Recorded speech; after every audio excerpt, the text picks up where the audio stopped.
কে তোমারে এমন মালিক ভুলায় দিল? এমন রব কেমনে ভুলে গেলা?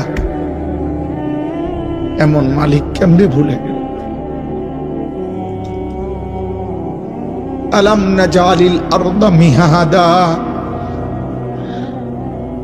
ওয়াল জিবালা আওতাদা ওয়া খালাকনাকুম আজওয়াজা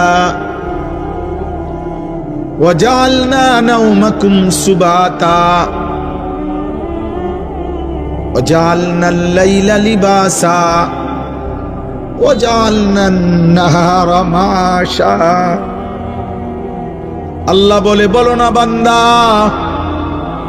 পায়ের নিচের এই জমিন আমি কি তোমার জন্য বিছায়া দেই নাই? আমি কি পাহাড়গুলো তোমার জন্য পেরেগের মতো বসায় দেই নাই? আমি কি তোমাদেরকে জোড়ায় জোড়ায় নারী পুরুষে সৃষ্টি করি নাই? দুই চোখের ঘুম কি আমি দেই নাই? আলোকিত পৃথিবীটাকে অন্ধকারের কালো চাদর দিয়ে আমি কি রাত্রি বানিয়ে দেই নাই? আবার অন্ধকারের চাদর ভেদ করে একটি আলোকিত ভোর, একটি দিনের আলো আমি কি এনে দেই নাই?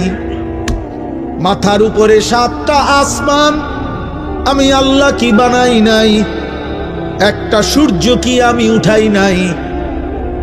আসমান থেকে অঝোর ধারায় বৃষ্টি আমি আল্লাহ কি নামাই নাই? জমিন থেকে উৎপন্ন ফুল ফসল আমি কি তোমার জন্য বের করি নাই? এত কিছুর বিনিময়ে বান্দা আমি বুঝি একটা সেজদাও পাবো না?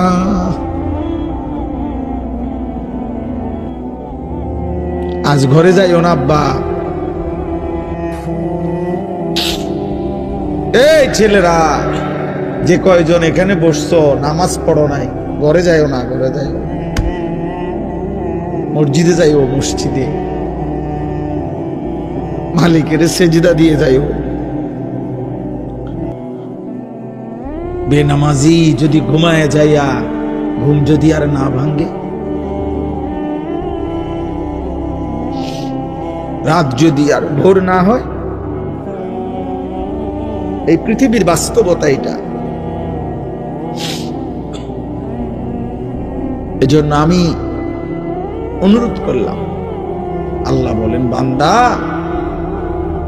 সব তো আমার প্রশংসা করবা না কেন? রব্বিল আলামিন, আমি তো জগৎ সমূহের পালন কর্তা, আমি শুধু সৃষ্টিকর্তা না যে বানাইয়া সাইডে